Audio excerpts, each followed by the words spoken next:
Welcome back to Daytime Ottawa. I am your host, Derek Fage. I don't even think he needs an introduction anymore. If you have not been to Little Ray's Nature Center, well, you don't know what you're missing. And they've been having a very difficult time, like many during the pandemic. But when you're caring for so many animals, it becomes even that much more difficult. I'm joined by Paul Little Ray Goulet. Paul, welcome to the show. Great to have you. As I said, I don't even think you need an introduction in Ottawa, in our region. Everybody has probably come by you in some form over the years at events or visiting the nature center itself. But give us a little bit of history behind the business and your rescue operations, Paul. Yeah, we started in pretty organic roots. We started in 1995 and opened our first nature center in Canada in 2000, and which was in Ottawa on South Bank Street, and we've just kind of continued to blossom from there. By 2001, we were doing a lot of stuff across Ontario, just kind of organically growing. By 2007, we were doing stuff across Canada. 2010, we were opening another facility in Hamilton, and by 2014, we were starting to do stuff in the U.S. for museums and science centers and stuff. So it's been a pretty exciting journey over the years as we've grown. Is your business is there a seasonal nature to your business at all, Paul? Yeah, no, thanks for asking. Our Canadian business in particular, we do about 60% of our business in January, February, and March. Lots of stuff for museums.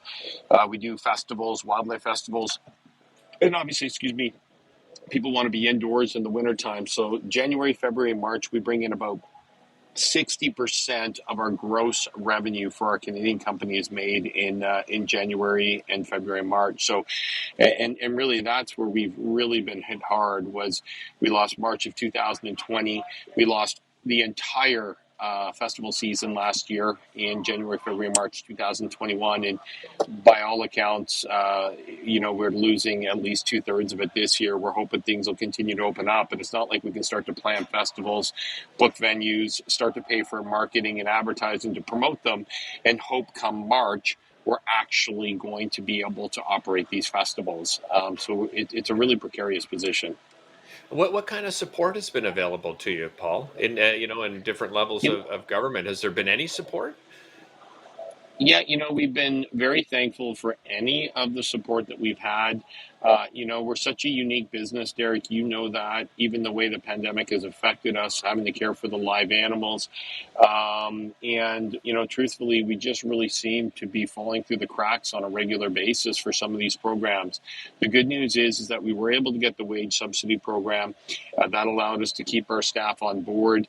We did get the rent subsidy program, but for actual funding for capital outside of wages and the rent program, things like bank loans, insurance payments, animal care, veterinary costs, food, any kind of upkeep to our buildings and stuff like that, we've had almost no support. We had to borrow $1.59 million up to this point in time, all through different government programs.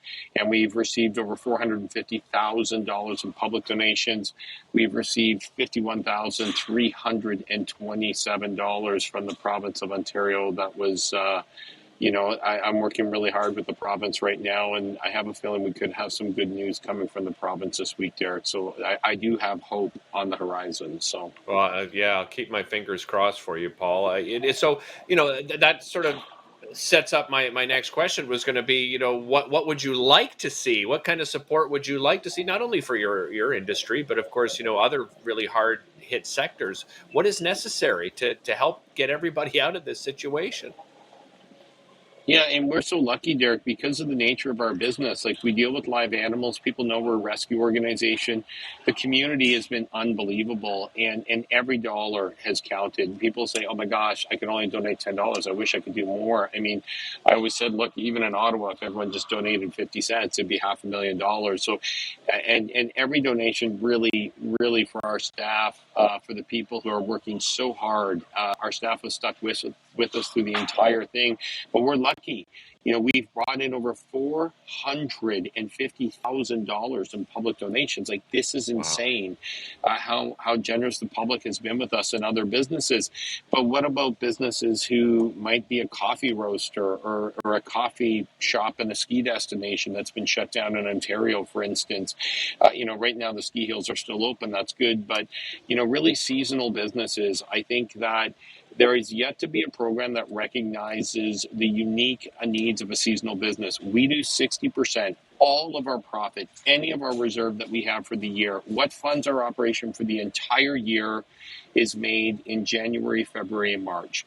So we are now losing that for the third time. Well, we lost March, which is our busiest Hmm.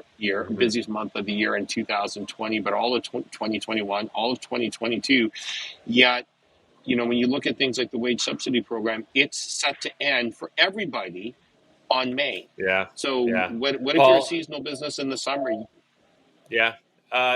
Paul, thanks so much for joining us. Really appreciate it. Remind everybody you can visit the website, find more information. We'll be back with more after this.